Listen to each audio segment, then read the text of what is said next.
Olá, mais uma manhã com esse quadro Café com Reflexão. E por esta semana, ou por estes 9 dias, depende como eu consiga desenvolver este processo, eu quero estar falando com vocês sobre a disciplina da oração. E o tema então seria desenvolvendo o relacionamento íntimo com Jesus, ou com Deus, na pessoa do Pai, do Filho e do Espírito Santo.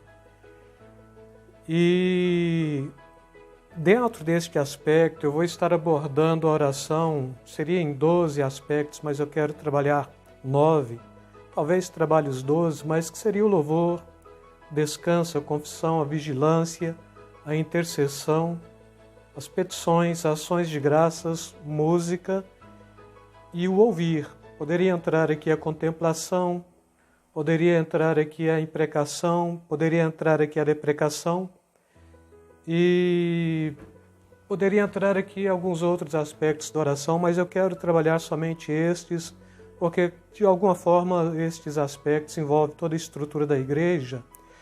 E começando com o Salmo 91, versículo 1, como referência bíblica, que diz: aquele que habita no esconderijo do Altíssimo, a sombra do Onipotente descansará. E com isto, para que o discípulo do Senhor Jesus de fato cresça, é essencial que ele desenvolva uma vida de relacionamento próximo, profundo, eu diria íntimo e emocionante com o seu Deus. Um cristão que não ora, ele não pode entrar nesse codinômio, ou ele não pode ser enquadrado como sendo cristão. E assim, dentro do ponto de vista do próprio Jesus, um cristão tem uma vida pública e ele tem também uma vida privada. O que acontece no secreto é determinado sobre a vida pública. E o que acontece na vida pública também é aquilo que você leva para o seu secreto. E o discípulo do Senhor Jesus Cristo é exatamente isto. Ele é este alguém que está sendo discipulado, está sendo ensinado, está sendo treinado, ele está sendo qualificado para exercer uma vida bem-sucedida, uma vida de sucesso. E uma vida que não só seja de sucesso, mas uma vida frutífera na face da terra. E isto só pode acontecer quando de fato você traz esta compreensão do discipulado. E o discipulado ele sempre vai trazer alguma característica principal, ou a primeira característica mesmo, é da compreensão da oração, porque quando você ora, você fala a Deus, quando você ora, você ouve de Deus. Se queremos refletir a glória de Deus em nossas vidas, precisamos aprender com Ele. E só tem uma forma de você aprender com o Pai, que é de fato estar na presença dEle, orando. O aprendizado começa estando com Ele. E estando com Ele, eu poderia traduzir como horas tranquilas, como jardim secreto, como campo de batalha, poderia traduzir para muitos aspectos, mas eu quero tão somente traduzir o conceito do aprendizado que começa com Ele, e este começar com Ele é necessariamente em sua presença. E assim, Maria, a irmã de Marta, a irmã de Lázaro, que foi ressuscitada por Jesus, ela traz em si o aspecto perfeito de começar a adorar ao Senhor Jesus.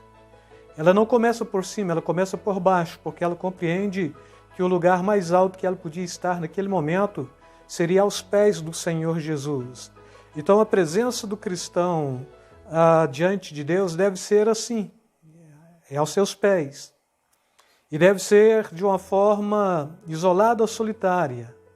Quando se fala do individual, do coletivo, da minha capacidade do crescimento na presença do Senhor, do aprendizado na presença do Senhor, e é assim, sozinho com Ele todos os dias, e todos os dias com Ele sozinho. Trazendo esta proposta mais uma vez do salmista que diz: aquele que habita no esconderijo do Altíssimo, a sombra do Onipotente descansará, mas também trazendo esta compreensão de que o cristão ele tem uma vida pública e uma vida privada. E tudo que acontece, tudo que tem a ver com a vida pública deste cristão, é reflexo da sua vida privada, e tudo aquilo que acontece na sua vida privada também, ela reflete na sua vida pública, e é o próprio Jesus falando em Mateus 6,6, mas você, quando orar, entra no teu quarto e fechando a porta, ora ao Pai que está em segredo. E seu Pai que vem em segredo te recompensará publicamente. Esta é uma versão que melhor traz a tradução desta proposta do seu aspecto privado, de entrar no quarto para orar ao Pai, porque o Pai te recompensa publicamente. E aí a gente vai compreender que o nosso relacionamento com Deus, de fato, é uma forma de discipulado.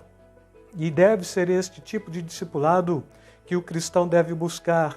Não tem que ser um relacionamento informal, um relacionamento frio e distante, mas tem que ser um relacionamento de proximidade, de amizade e de intimidade com o Senhor.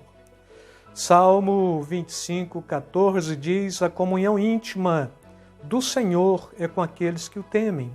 Então a nossa necessidade de estarmos de forma íntima com Deus é alguma coisa que nos arremete para a nossa compreensão, para o nosso amadurecimento. Duas pessoas que compartilham de experiências espirituais e eu diria emocionais juntas, obviamente as duas terão uma proximidade de aparência, e quando o mundo olha para estas duas pessoas, consegue perceber uma na outra.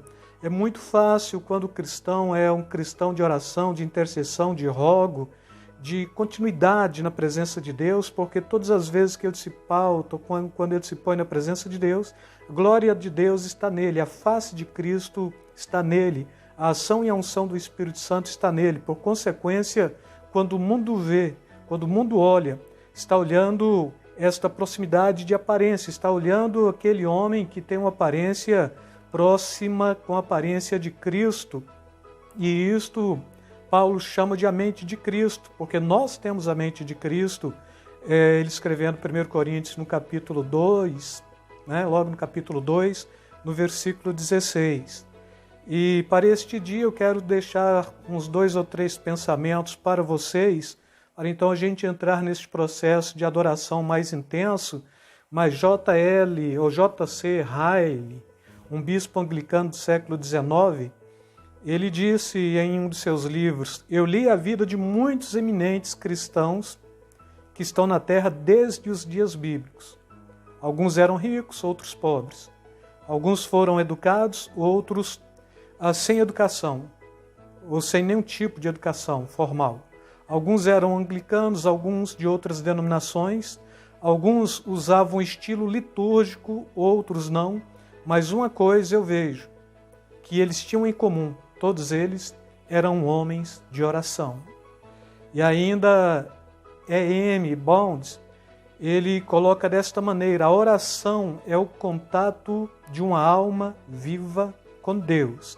Se você tem uma alma viva, esta alma viva ela tem que entrar em contato com Deus, porque o próprio Jesus está falando que Deus não é Deus dos mortos, mas dos vivos, quando ele diz: eu sou Deus de Abraão, de Isaac e de Jacó. E ainda Dick Eastman, ele diz que a oração é a indicação mais alta da confiança de um homem em seu Deus. Então, quando nos prostramos diante de Deus para orar, é porque confiamos e sabemos que Ele pode nos abençoar. E este Dick Eastman é autor de um livro, A Hora que Muda o Mundo. Ele pega aqui uma proposta de uma hora cheia, que são 60 minutos, e ele divide em 12 tempos de 5 minutos para você esparramá-lo durante o seu dia, de maneira que você possa pegar aí do período da manhã até o período quando você vai deitar para dormir, e neste período de 12 pautas ou 12 períodos de 5 minutos, você refugia em algum lugar e você vai ter um período de oração com Deus. No final do dia você já vai ter orado aí 1 hora com muita naturalidade, e quando ele apresenta isto, ele apresenta esta hora que muda o mundo embasado no capítulo 26 de Mateus, nos versículos 40 e 41, onde Jesus sobe para orar ao monte, depois volta, e voltando para os seus discípulos, achou-os dormindo e disse a Pedro: então, nem uma hora pudestes velar comigo? Vigiai e orai, para que não entreis em tentação. Na verdade, o espírito está pronto, mas a carne é fraca. E neste contexto, a melhor tradução, o espírito está pronto, mas a carne ainda não. Para não levar para aquelas mazelas que muitos de nós falamos, sim, o espírito é forte, mas a carne é fraca, né? E assim eu quero deixar este primeiro aspecto do louvor, da adoração, desta série Adoração, e logo na próxima ministração estarei falando para vocês da adoração como louvor, tá?